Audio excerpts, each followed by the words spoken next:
Hi, my name is Dave Wetzel. I'm the CEO of MLS Listings, and we're here today to talk about the MLS changes coming up related to the NAR settlement. So many of you have probably been watching this court case for years now. It ended last October, and then by March of 2024, NAR had come up with some settlement terms which were agreed on. The settlement terms are things that the MLS and you as subscribers need to do. And there are some things that MLSs have some local local choices on what they want to do too. So, but most of the things that from the settlement are must do things that we have to do. And so we're going to talk a little bit about that today. So the items that we have that the MLS has to do are related to compensation. So as you know, today there's a field in the MLS for comp, and it basically says that if someone brings a buyer to this equation, that there's that number or percentage that's available there for you for comp representing the buyer.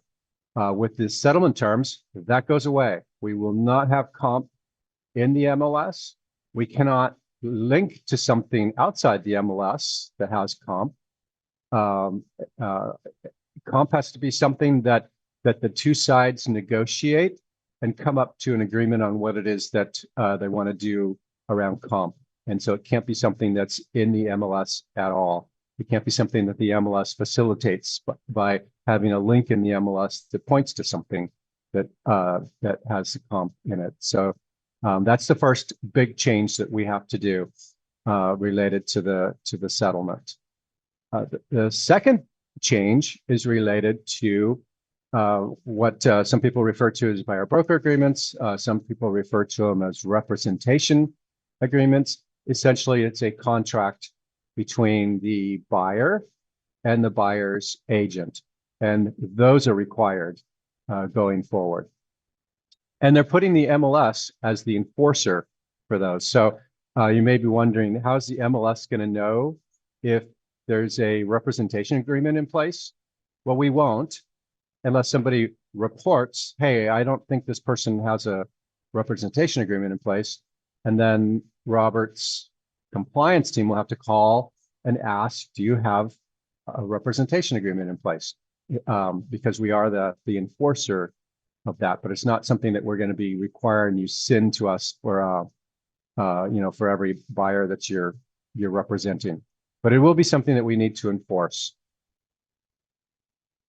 Now let's step back and talk about what happens with this. So now we're going to have to do these things inside the MLS, or we're going to have to take those reports and follow up on those as the MLS.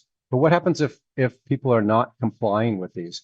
Well, this one is a fairly important thing to know, that part of the settlement says that MLS listings, if we follow these settlement rules, then someone can't come along and do another copycat lawsuit and sue the MLS or your brokerage for all the things that were all these suits that were happening before.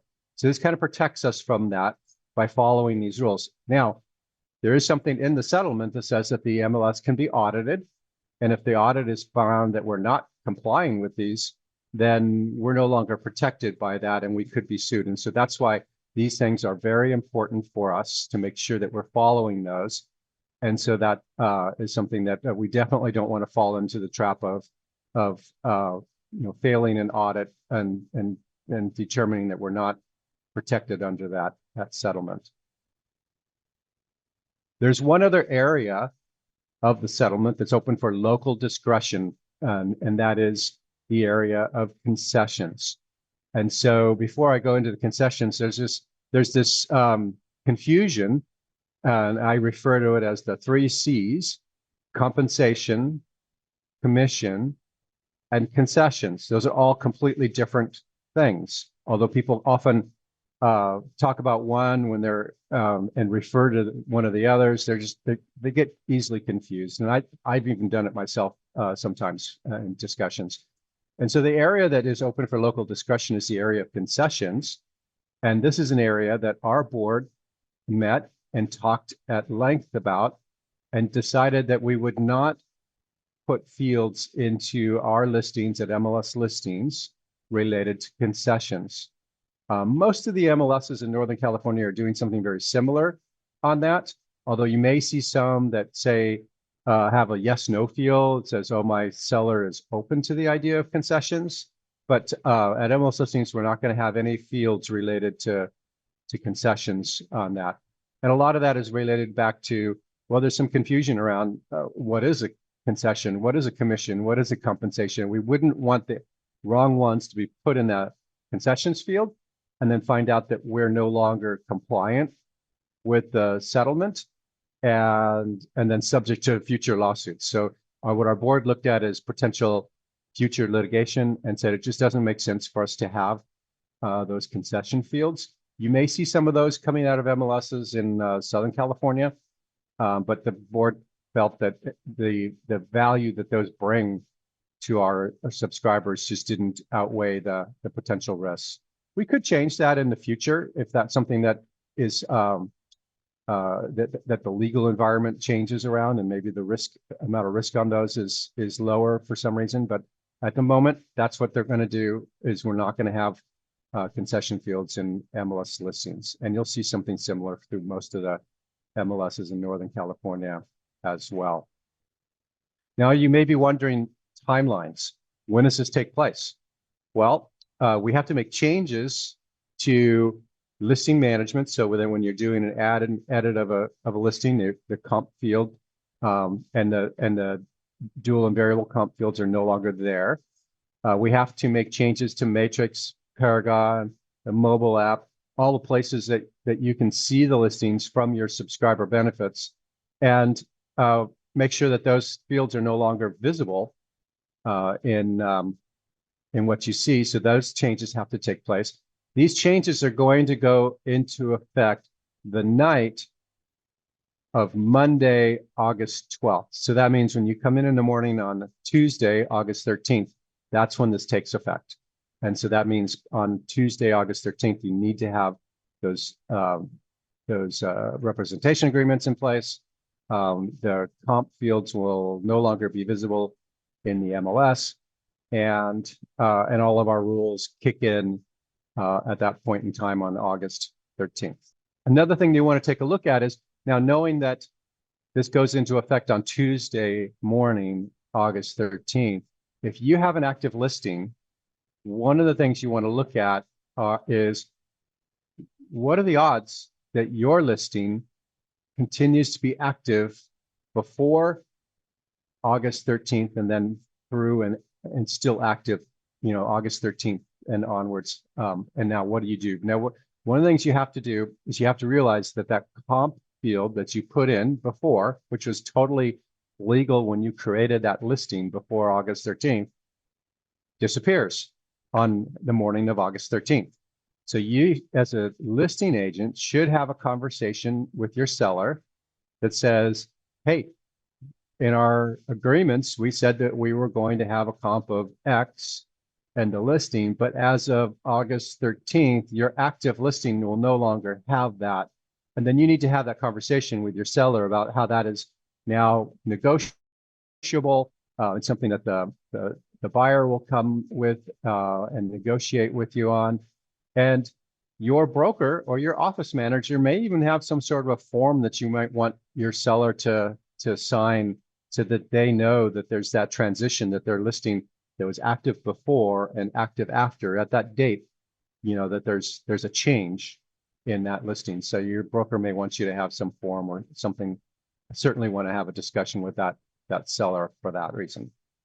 Another thing you might want to think about doing is talk to either your office manager or your broker about these buyer broker agreements or representation agreements. This is essentially a contract. And so there are choices and contracts to use, right?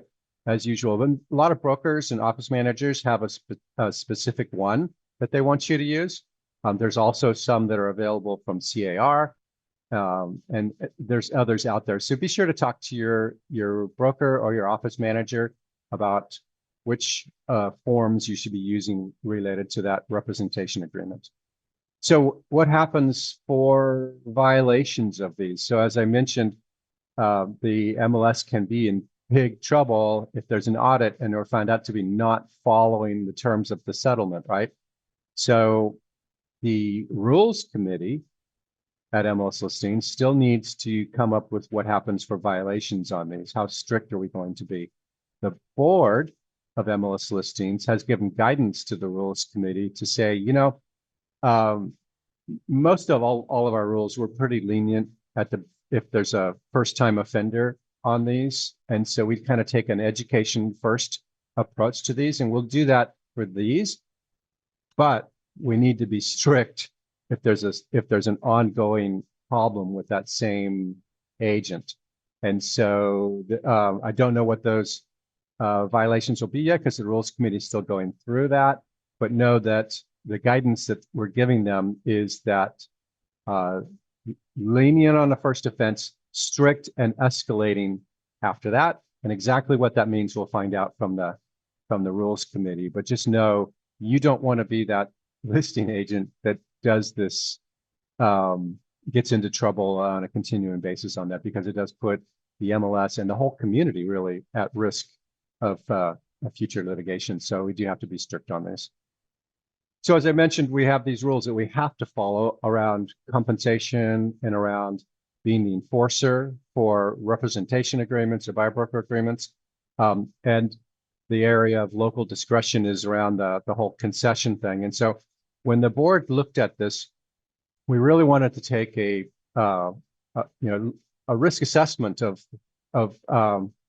risk assessment factoring into what should we do around concessions. And so if you take a look at the risk associated with having a field for concessions in the MLS, the board said, hey, let's be risk averse on this. We don't want to find ourselves in a future lawsuit. We don't want an audit to come in and say you're not compliant. And so therefore the MLS is at risk, brokers are at risk. That's not something that we want to find ourselves in. You'll see some MLSs, maybe Southern California MLSs or others across the nation that take a different approach to that, and they may have different fields around concessions, but that's why the board at MLS Listings decided to not have any of the concession fields at this time, just because we wanted to be a little bit more conscious of the potential risk involving those. Robert's here with me, and he'll share some of the details around some of this as well. Hi, I'm Robert Bustamante, Director of Compliance with MLS Listings, and I'm going to speak to the role of compliance in the NAR settlement. As you know, the NAR settlement has specific requirements for MLSs to complete by a specific deadline, and we have implemented those with rule modifications, some software changes, and then some changes to our community behaviors. Primarily, we adopted the NAR policies, which were implemented by the CAR model rules and were voted on by our board of directors to adopt with an effective date of August 12th, 2024. So we're giving plenty of advance notice that these changes are on the horizon, and the compliance team is developing plans, already has developed plans to enforce and implement these changes. Primarily, the offer of compensation is now removed from the MLS. There'll be no offer of compensation that will be displayed, and the rule requiring the unilateral offer of compensation has been removed.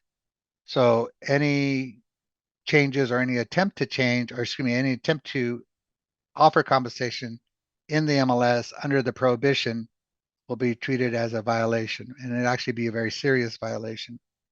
The violations normally, as our process, is to contact the respondent and advise them that this is a violation and have them correct it. And we use that as a courtesy notice. In this particular settlement issue, you'll still get the warning notice that says that you have this violation. However, we will unilaterally remove it. We're not going to wait for the agent get around to it. We're going to tell them this is the violation, here's why, and we're going to take it out. Additional changes, any subsequent violation, or if they do it again, is going to be treated in a very serious manner. The fine will be very substantial, and any subsequent activity in that violation area could include suspension or expulsion from the system. So this is a very serious matter. The bad actor or somebody doing this could jeopardize the entire enterprise. And so we're taking a very conservative approach, as Dave mentioned earlier, and we're being very risk adverse. So there's going to be a very strong enforcement. We're also using all of the tools in our quiver that we have available to detect these. We have tools that we use, and we're going to continue to use them for listings prior to and after acceptance as they get toward closing. So it's probably been already mentioned that we are removing the concessions credits field at closing. We're as part of our enforcement, we're removing that field so that agents cannot use that to start recreating offers of compensation or creating a prevailing sense of fees in the community, which would be adverse to the settlement requirements. Our enforcement is going to continue all the way through the period that the settlement is going to cover. And like we say, if the industry changes, we'll change with it. So we're taking a very conservative approach at rollout. However, we've got our ears open to every channel of activity. And if the market forces change or the market or the industry changes, then it's going to be very easy for us to adapt with it as well. So you go to sleep August 12th and you wake up August 13th, and what'll happen? The whole paradigm has shifted. All MLSs across the country now do not have the unilateral offer of compensation. What does that mean to you as a realtor? Well, all that means is that you can't make the offer through the MLS, but offers still can be made off the MLS. So you pick up the phone, send a text, call, write, however you want to communicate with each other, and you can still make offers of cooperation from sellers to buyers agents off the MLS. Those things are still available to you. In our system, we've taken the approach that concessions and credits are a natural part of the transaction. So those things will still happen where sellers are incentivizing buyers. Those things aren't being affected. It's simply the offer of compensation. There is a behavior that's going to change where buyer agents are going to need to have a buyer agreement, and the MLSs are going to enforce that. However, we enforce that under our normal written documentation program. Is like listing agreements. We operate under what's called presumed authority, meaning that we expect you to have them. If you are challenged, then we expect you to produce them, and the MLS has a complete process around that. Your broker probably already spoken to you about buyer broker agreements and non-agency forms. All of those things will be in play, not just in our market, but in markets across the country. So our compliance team's taking an active role. We are partners with you in seeing the settlement through. And if you have any questions, we'll be glad to help during this and all future processes.